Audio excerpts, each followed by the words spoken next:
rhetorical, ito yung mga salita na ginagamit sa Ito siya, oh.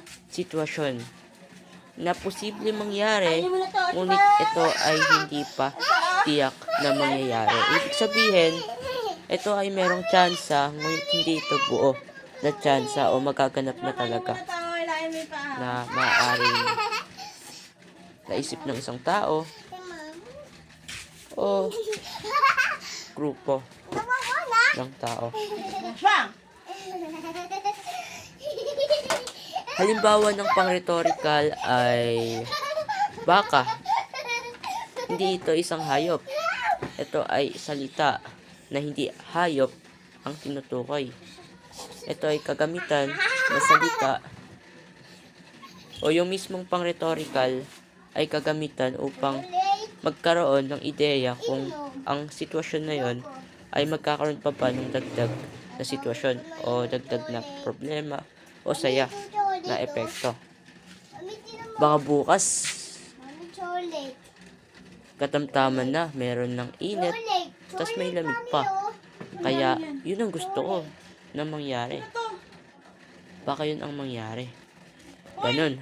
Halimbawa. Ano Nech? Saan to galing? Candy, mommy candy. Dito candy. Sa Florante at Laura, may ilalarawan doon o maipapakita sa pangyayari doon sa Florante at Laura. Ang pagmamahal ni Florante kay Laura ay wagas. Ngunit naging taksil si Laura hindi dahil nais niya, kundi siya ay napaniwala ni Conde Adolfo sapagkat si Adolfo ay nag-aral sa Atenas. Yung candy na yun. Nangangahulugan lamang ito na hindi ibig sabihin ng nasa mataas ang pinag-aralan ay mapagkakatiwalaan na agad. Kinakailangan suriin ng maigi, tignan sa panloob, hindi lamang sa panlabas ang kapwa-tao.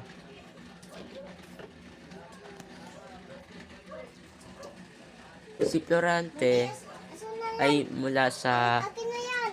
Albania o Pilipinas. Iyak, David. Inom ko siya. Matuhin mo. Uy, mainom siya. Ano? Mami, sino na bilito? Si Aladdin Mami, sino na bilito? Mami. ay isang Muslim, samantalang Ayun mo si na. Florante ay isang Ayun Kristiyano. mo na. Sila ay magkaiba, ngunit sila ay mayroong pagkakaisa. Ibig sabihin lamang nito, Inom na. Hindi yan. Oo nga. Yan ang candy. hindi nakabase sa reliyon ang pagkakaisa. Ito ay nakabase kung gaano kalaki ang tiwala ng isa sa isa na dahilan upang magkaroon ng pagtutulungan na makamit ang kalayaan sa bayan. Seven. Ano to? Ano Si to? Conde Mami, Adolfo ano to? ay isang Ay, ako responsableng nakakainom tao nga niyan. sapagkat Pwede mo na. si Conde Adolfo Okay, inom yan. Oo. Oo, kakain ay yan. nagsisinungaling o hindi nagsasabi ng totoo kapag siya ay nagsasalita o may nais Siga ako. ipaalam. Ibig sabihin, kung may ipapaalam siya, ikapapahamak lamang ng tao kapag pinaniwalaan ng tao na sinabihan niya.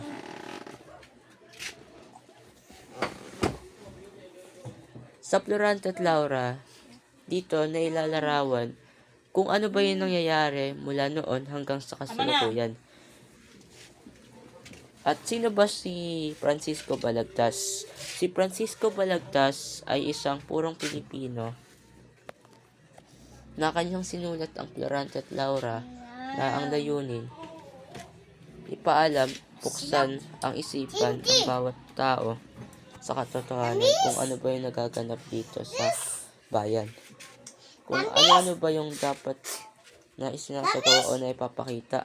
Tulad ng naipapakita ni Florante, Kay kuya kahit dapat na kanyang nararanasan yun sa'yo, oh.